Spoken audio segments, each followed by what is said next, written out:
महाराज की जय हो। महाराज, आपको आज एक सुंदर पुत्र के जन्म की प्राप्ति हुई है। महाराज, उसे देखने के लिए आपको महारानी जी अपने कक्ष में बुला रही हैं।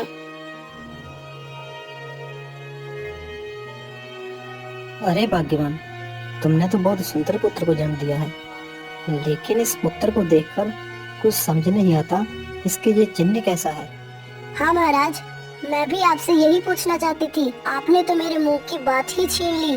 मैं यही पूछना चाह रही हूँ कि ये बालक तो ठीक हुआ है, लेकिन इसके यहाँ पर चिन्ह कैसा है और मुझे ये कुछ समझ नहीं आ रहा है। भाग्यवान, यह पुत्र तो बिल्कुल मेरे ऊपर गया है, लेकिन इसके जो चिन्ह को देखकर मुझे कुछ समझ में नहीं आ रहा। लगता है मुझे ज्योतिष विद्या का प्रयोग कर कर गुरुजी से ही इस विषय के बारे में बात करनी चाहिए। तभी राजा अपने गुरुजी के पास अपने राजमहल में ही जाता है। गुरुजी, जरा आप ये बताइए, हमारे जो शिशु ने इस समय जन्म लिया है, शिशु एकदम मेरे जैसा है, लेकिन उसके शरीर पर एक निशान है जिसे देखकर मैं कुछ समझ नहीं पाया। तब गुरुजी ने कहा, बेटा, ऐसे तो मुझे कुछ भी नहीं पता चलेगा। यहाँ पर तुम्हारे पुत्र का जन्म हुआ है, मुझे उस स्थान पर ले चलो, नहीं तो तुम अपने पुत्र को ही यहाँ मेरे पास ले आओ। गुरुजी, आप ऐसा करिए ना, आप तो इसी महल में रहते हैं, आप कुछ ही देर में हमारी रानी के कक्ष में पहुंचकर मेरे पुत्र को वहीं देख लीजिए, और देखने के पश्चात आप खुद ही बता देना हमारे पुत्र में क्या गुण है और क्या अगुण है। ऐसे कहते हुए राजा ने अपने गुरुजी को अपनी रानी के पास ले जाकर उस पुत्र को दिखाया।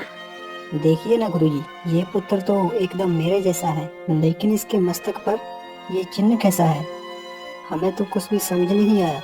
अरे, ये बालक तो तुम्हारा ही है, लेकिन इस चिन्ह के द्वारा मुझे ये अज्ञात हो रहा है, मेरी ज्योतिष विद्या के अनुसार इस बालक के जीवन में कष्ट बहुत आएंगे, और कष्ट आने के कारण तुम्हें भी कुछ अनुष्ठान करना चाहिए। वैसे गुरुजी, मैं अनुष्ठान करने से चूकता नहीं हूँ, फिर मेरे घर में ऐसी संतान कैसे उत्पन्न होगी कि उसे कष्ट ही कष्ट झेलना पड़ेगा।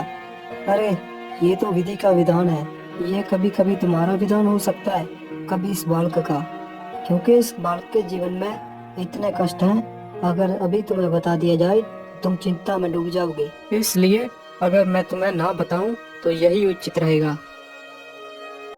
महाराज के पुत्र के जन्म के विषय में जब मंत्री को पता चला, तब वह सोचने लगा, अरे, ये तो बहुत ही बुरा हुआ, राजा को पुत्र हो गया। अब इस पुत्र से मेरा नुकसान ही नुकसान होगा, क्योंकि मैंने सोचा था कि राजा से मैं कहवा दूंगा कि आपकी कोई संतान नहीं है, और संतान ना होने के कारण मेरे पुत्र को ही आप राजगद्दी दे दें, और जिससे मैं भी राजा ही बन जाऊंगा। लेकिन क्या कर सकते हैं, अब तो राजा का पुत्र हो गया है, पुत्र के नाते राजा तो मुझे मंत्री ही रहने देंगे, कभी भी मुझे राजपद प्राप्त नहीं होगा। मंत्री बार बार यही बात सोचता है, और कुछ देर सोचने के बाद उसके मन में ऐसा कुछ ख्याल आता है जिसे कोई नहीं जानता था। रात्रि होने दो, तब देखूंगा इस बालक का मुझे क्या करना है। रात्रि हुई तो मंत्री छुपके से रानी के कक्ष में घुसकर उसने उस राजा के बालक को देखा और सोचने लगा, ये बालक तो बहुत ही अद्भुत है, लेकिन बालक मैं क्या करूं? तुम मेरे राजपद में बाधक बन रही हो, इसलिए आज तुम्हें अपने पिता और माता से दूर जाना पड़ेगा। इसलिए मैं जो करने जा रहा हूँ वो राजपद प्राप्त करने के लिए ही करने जा रहा हूँ। इसके लिए प्रभु, मैं आपसे क्षमा मांगता हूँ। इस नवजात बालक को देखकर मेरा जरा सा भी मन नहीं कर रहा कि इसे अपने राजमहल और माता पिता से दूर होना चाहिए, लेकिन क्या कर सकते हैं, मेरा पुत्र भी तो है, उसे भी तो राजपद प्राप्त करना है, इसीलिए ऐसा करना ही होगा।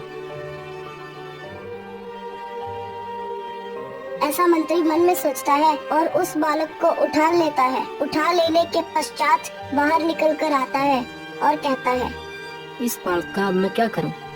कुछ देर सोचने के बाद वो राजा के पुत्र को राजमहल से बाहर ले जाता है और बाहर एक नदी के पास चला जाता है। नदी के पास जाकर वो मंत्री उस बालक को नदी में प्रवाहित कर देता है। मंत्री शिशु को नदी में जैसे ही प्रवाहित करता है तो वो शिशु नदी के प्रभाव से बहता हुआ पास के राज्य में चला जाता है। नदी के प्रवाह से वो बहता हुआ जा ही रहा होता है और इधर एक पंडित जी होते हैं जो बहुत ही ज्यादा उदार होते हैं। वो सूर्य देवता को जल दे रहे होते हैं। ओम सूर्याय नमः, ओम सूर्याय नमः, ओम सूर्याय नमः। पंडित जी जैसे ही सूर्य देवता को नमन करते हैं तो उनके सामने बालक पहुंचता है। उसे देखकर पंडित जी उस बालक को नदी में से बाहर निकालते हैं। पंडित जी यह देखकर हैरान हो गए और कहने लगे, वाह, इतना सुंदर बाल, वाह, क्या कहूँ इसकी सुंदरता के बारे में, वाह। जैसे ही पंडित जी उसके चिन्ह को देखने लगे तभी पंडित जी ने कहा, पता नहीं किसका पुत्र है। मेरी ज्योतिष विद्या के अनुसार मुझे तो ये अज्ञात हो रहा है, ये तो एक राजपरिवार का ही पुत्र है। लेकिन अब ये मेरे पास आया है, अब ये प्रभु ने मेरे पास पहुंचाया है, इसलिए अब ये मेरा पुत्र बन के रहेगा। ऐसे कहते हुए पंडित जी पुत्र को अपने घर ले आते हैं और पुत्र की सेवा करने लगते हैं।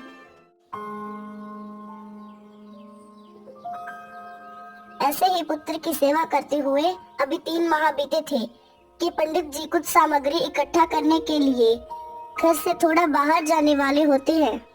पंडित जी जब अपने घर से बाहर जाते हैं तो चोर आकर पंडित जी के घर जाता है और सोचता है, आज तो कुछ अच्छा ही माल लूटेंगे और लूटने के पश्चात मैं बहुत ही लखपति बन जाऊंगा, क्योंकि पंडित जी के घर में बहुत ही खजाना होगा। पंडित जी तो जहाँ जहाँ जाते हैं वहाँ से कुछ ना कुछ लेकर आते हैं, उनके पास तो बहुत संपत्ति है। ऐसा पंडित जी के विषय में बात कर चोर पंडित के घर में घुस जाता है। लेकिन पंडित जी के घर पर चोर को कुछ नहीं मिला। चोर को कुछ ना मिलने पर चोर कहता है, बताओ, इतना बड़ा पंडित होकर भी घर में एक दाना तक भी नहीं है, अब कुछ तो करना पड़ेगा। उसके बाद जैसे ही वो उस शिशु को देखता है तो वह सोचने लगता है, अब कुछ नहीं मिला तो इस शिशु को ही उठा कर ले जाता हूँ, क्योंकि अगर मैं इसे थोड़े दिन ही इसे भोजन पानी दूंगा तो कुछ दिनों के पश्चात ये बड़ा हो जाएगा और इससे ही भीख मंगवाकर मैं अपने उदय की प्राप्ति करूंगा। उसके बाद चोर उस बालक को पंडित जी के घर से ले जाता है। ले जाने के बाद चोर अपनी माँ को वो बालक दे देता है। माँ, ये बालक बहुत सुंदर है और इस बालक का आप पालन पोषण करिए, अब ये ही बड़ा होकर हमारे पेट का पालन करेगा। अरे बेटा, यह तुम किसकी चोरी कर लाए? पहले तो तुमने धन की चोरी की, अब तो तुम किसी के पुत्र को ही चुरा कर ले आए हो। किसी की संतान को ऐसे नहीं चुराना चाहिए, नहीं तो उसकी बद्दुआ लगती है। अरे माँ, कुछ बद्दुआ नहीं लगेगी। मैं एक पंडित के घर से इस बालक को लेकर आया हूँ और इस बालक के भाग्य में क्या कुछ है मुझे कुछ नहीं पता, लेकिन ये अजीब सा बालक मुझे कुछ समझ में नहीं आया। अब तुम इसे ले आए हो, इस पुत्र को भूख भी तो लगी होगी, इसके लिए दूध लेकर आओ। क्या दूध? मैं दूध नहीं ला सकता। अगर दूध लाना है तो दूध भी मैं चुरा कर ही लेकर आऊंगा। ऐसे ही पूरे 6 महीने बीत जाते हैं। 6 महीने बीतने के बाद एक दिन चोर के घर सेठ का आना होता है, जो उस राज्य के बहुत ही बड़े होते हैं। उसके पास कोई संतान नहीं होती। माता जी, अरे माता जी। जी सेठ जी, बोलिए। मैं जानता हूँ कि तुमने पिछले महीने से मुझे 1 रुपया भी नहीं दिया है, और जो तुमने पिछले महीने पैसे लिए थे उसकी पूर्ति कौन करेगा? अरे सेठ जी, मैं आपके पैसे जल्द ही वापस कर दूंगी। मेरे बालक लगे हुए हैं, लेकिन क्या करें, काम धंधा अच्छे से नहीं चल रहा। और ये बालक किसका है? अरे सेठ जी, ये बालक हमारा ही है। अरे, तुम्हारा बालक कैसे हो सकता है? तुम्हारे बालक का तो विवाह भी नहीं हुआ, फिर ये बालक तुम्हारे पास कहाँ से? अरे सेठ जी, मैं क्या बताऊं, सच बात तो ये है कि मेरे पुत्र इस बालक को कहीं से लेकर आए हैं। उन्हें भी ये बालक कहीं से मिला है। ऐसा करो माता जी, जितने भी तुम्हारे रुपए पैसे हैं, जितना भी कर्जा है, मैं तुम्हारे सारे के सारे पैसे माफ कर दूंगा। जब ये तुम्हारा पुत्र नहीं है तो आप ऐसा करो, इस पुत्र को ही तुम मुझे दे दो। चोर की माँ सोचती है, क्यों ना ऐसा हो कि मैं यह पुत्र इस सेठ को दे दूं और सेठ का सारा पैसा माफ हो जाएगा। और यह बालक का भी अच्छा पालन पोषण हो जाएगा। इस शिशु को सेठ को देने में मुझे क्या हर्ज है? ये कौन सा हमारा शिशु है? तब वो उस सेठ को वह शिशु दे देती है। सेठ उस शिशु को लेकर अपने घर आ जाते हैं। कहाँ हो भाग्यवान? जी बोलिए, क्या हुआ? देखो मैं किसे लेकर आया हूँ। किसे लेकर आई हो? तब सेठ सेठानी को बताता है। पड़ोस के राज्य में एक बूढ़ी माता के पास से इसे लेकर आया हूँ, जो इस शिशु का पालन बड़ी मुश्किल से कर रही थी। अब ये प्रिय शिशु हमारा हुआ। क्या सच में? अब हम इस शिशु को अपना बेटा समझकर इसका पालन पोषण करेंगे। ऐसा कहते हुए सेठानी ने उस बालक को रख लिया।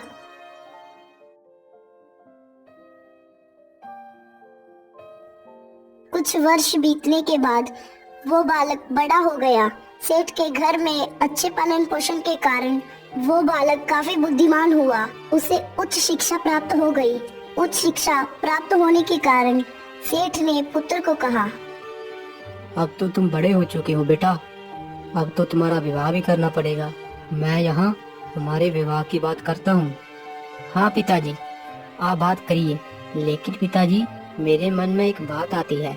मेरी माता और आपसे मेरी शक्ल कति नहीं मिलती। मैं समझ नहीं पाता हूँ, क्या आप ही मेरे माता पिता हो?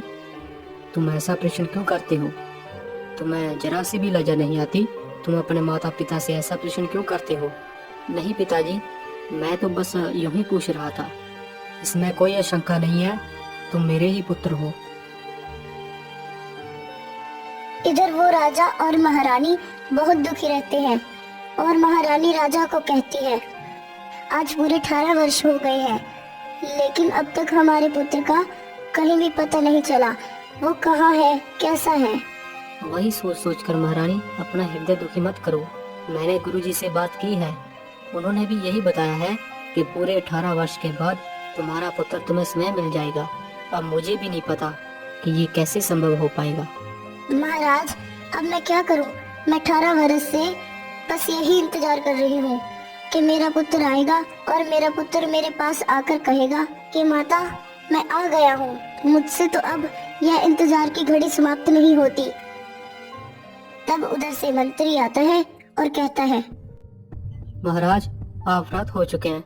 व्रत होने के पश्चात महाराज आपको किसी को तो अपना राज्य देना पड़ेगा। अब इस राज्य को बलि युवराज की आवश्यकता है। मंत्री, मेरे पुत्र को किसी ने चोरी कर लिया। चोरी होने के पश्चात मंत्री, अब बताओ मैं क्या करूं? मेरा और महारानी का अपने पुत्र की प्रतीक्षा में देखो क्या हाल हो गया है। महाराज, आपको चिंता करने की कोई आवश्यकता नहीं है। मेरा पुत्र भी तो आपका ही पुत्र हुआ महाराज। महाराज, अगर आप मेरे पुत्र को ही राजपद दे दें तो ठीक रहेगा। बताओ, अगर मेरा पुत्र होता तो कितना अच्छा होता। मैं अब व्रत हो चुका हूँ, मेरा पुत्र तो अब होने से रहा, इसलिए मैं अगले ही महीने ये घोषणा कर दूंगा कि तुम्हारा पुत्र ही इस राज्य का भावी युवराज बनेगा। राजा बहुत ही चिंता में डूब जाते हैं और गुरुजी के पास जाते हैं। गुरुजी, क्या मेरा पुत्र अब वापस नहीं आएगा? मैं और महारानी अपने पुत्र की राह देख देख कर थक चुके हैं और अब कितनी प्रतीक्षा करनी पड़ेगी गुरुजी? तब गुरुजी बताते हैं, तुम्हारे पुत्र के वापस आने का समय आ चुका है, लेकिन तुम्हें धैर्य रखना चाहिए। इस समय तुम कुछ दूरी जाओ और वहाँ पर तुम्हारा पुत्र मिल जाएगा। इधर से राजा अपने महल से निकलते हैं और एक वृक्ष के छांव में जाकर बैठ जाते हैं और सोचने लगते हैं। वाह, वाद्य का खेल कितना अच्छा है। इस राज्य में मैं क्या करूं बताओ? मेरा पुत्र ही मेरे पास नहीं है।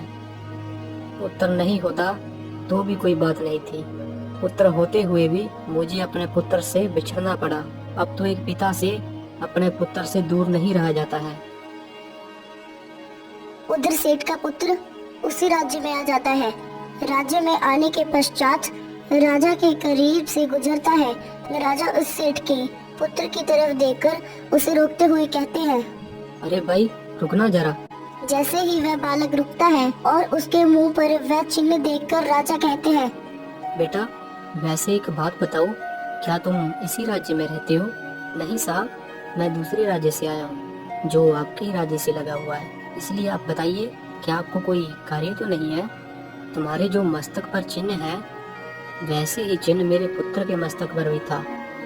वह भी तुम्हारी ही उम्र का होता, पूरे 18 वर्ष का। हाँ, मैं भी तो 18 वर्ष का हूँ, लेकिन साहब आपका पुत्र कोई और होगा। मैं तो पास के राज्य में एक सेठ का पुत्र हूँ। नहीं नहीं, मैं तो यही जानता हूँ ना कि तुम राजा के पुत्र हो, जाने के मेरे ही पुत्र हो। मैं ऐसे कैसे आपकी बात पर विश्वास कर लूँ कि आप मेरे पिता हैं? तब राजा भी मन ही मन कहते हैं, अब मैं क्या करूँ? मुझे पता है कि ये मेरा पुत्र है, लेकिन इसको कैसे विश्वास दिलाऊं कि मैं इसका पिता हूँ? क्या करूँ? हाँ, क्यों ना इस पुत्र को गुरुजी के पास ले जाया जाए। क्या पुत्र, तुम मेरे साथ मेरे गुरुजी के पास चलोगे? वहाँ पर तुम्हारी शंका दूर हो जाएगी। उसके बाद वो राजा के साथ गुरुजी के पास चलने के लिए तैयार हो जाता है। वो दोनों गुरुजी के पास पहुंच जाते हैं। गुरुजी, जैसा कि आपने बताया था कि अपने राज्य से बाहर निकलो तो तुम्हें तुम्हारा खोया हुआ पुत्र मिल जाएगा। ये पुत्र मेरा ही है, लेकिन ये पुत्र विश्वास ही नहीं मान रहा गुरुजी कि ये मेरा ही पुत्र है। तब गुरुजी उस पुत्र की ओर देखते हैं और कहते हैं, राजा, ये पुत्र तो तुम्हारा ही है, लेकिन इस पुत्र से भी पूछा जाए कि तुम इस राज्य में क्या कर रहे हो? मैं इस राज्य में अपना कुछ व्यापार करने के लिए आया हूँ, जो मेरे पिता ने मुझे भेजा है। क्या बेटा, तुम मुझे अपने पिताजी के पास ले चलोगे?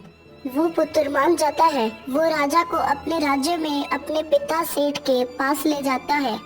राजा की पूरी बात सुनने के बाद वो पुत्र अपने पिता सेठ को कहता है, पिताजी, अरे पिताजी, ये राजा हमारे पास के राज्य से आए हैं और आपके घर पर आए हैं। ये पूछ रहे हैं कि मैं आपका पुत्र नहीं हूँ, इनका पुत्र हूँ।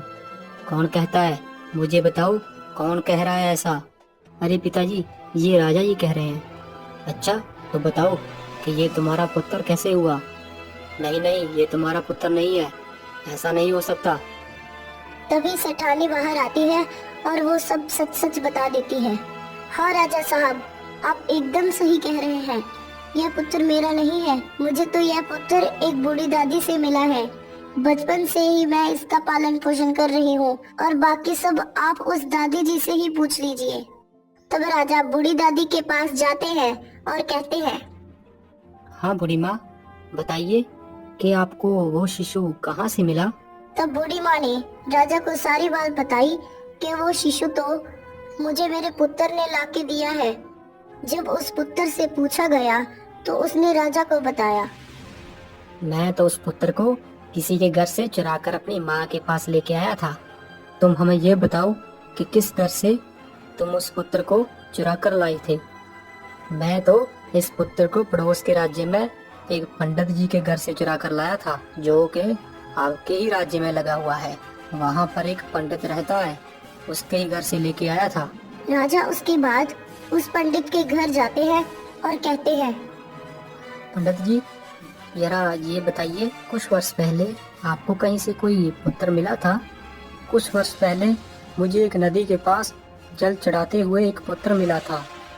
उस पुत्र को लेकर मैं घर आ गया था और कुछ माह के बाद उस पुत्र का चोरों ने अपहरण कर लिया। मैं तभी से वैसा का वैसा हूँ। तभी से मुझे अज्ञात नहीं होता कि वो पुत्र कहाँ है और कैसा है। तब राजा अपने राज्य में वापस आते हैं और अपने गुरुजी से कहते हैं, गुरुजी, मुझे ये बताइए, मैं अपने पुत्र के बारे में जिस जिसके पास गया हूँ, उनसे बात करने के पश्चात वो एक रहस्य ही बनकर रह गया है कि वो पुत्र मेरा ही है। पूरी बात बताओ मुझे राजा। गुरुजी, उस पुत्र के बताए अनुसार मैं सेठ के पास गया। उनके बताए अनुसार वो कह रहे हैं कि उन्हें वो पुत्र बूढ़ी दादी से मिला। जब मैं बूढ़ी दादी के पास जाता हूँ तो वो बताती है ये मेरे पुत्र ने ला कर दिया है। जब उनके पुत्र से पूछा जाता है तो वो बताते हैं कि मैं एक पंडित जी के घर से अपहरण कर कर लेकर आया हूँ। और जब मैं पंडित जी के घर पर जाता हूँ तो पंडित जी कहते हैं वो मुझे एक नदी में मिला। अब गुरुजी, क्या सच है और क्या झूठ है, मुझे कुछ भी समझ में नहीं आता है। सच बात तो यही है कि ये पुत्र तुम्हारा ही है, अब तुम ज्यादा विचारों में ना पड़ो। तब गुरुजी ने एक घटना और बताई। जिस घटना की मैं बात करने जा रहा हूँ, उस घटना को सुनने के पश्चात तुम कुछ भी कर सकते हो, लेकिन उसके लिए मैं जिम्मेदार नहीं रहूंगा। सोच लो। गुरुजी, आप बताइए, आप क्या कहना चाहते हो? बताइए आप मुझे, ऐसी क्या घटना है जो मुझे नहीं पता? तो फिर सुनो राजा, जो तुम्हारा मंत्री है उसी ने ही तुम्हारे पुत्र को चुराकर एक नदी में प्रवाहित कर दिया था, और तुमने जो अभी पूरी बात बताई है वो पूरी बात इस मंत्री से ही जुड़ती है। जब महाराज मंत्री से जाकर यह सब पूछते हैं तो तब मंत्री बहुत ही ज्यादा शर्मिंदा होता है। राजन, मुझे क्षमा कर दीजिए, मैं अपने लोभ के कारण ऐसा कर पाया, इसलिए मैंने सोचा कि मेरा पुत्र ही राजा बनेगा। इसके बाद राजा मंत्री को दंड देकर कार घर में बिठा देते हैं और अपने पुत्र को अपने राज्य में बुलाकर राजपद सौंप देते हैं।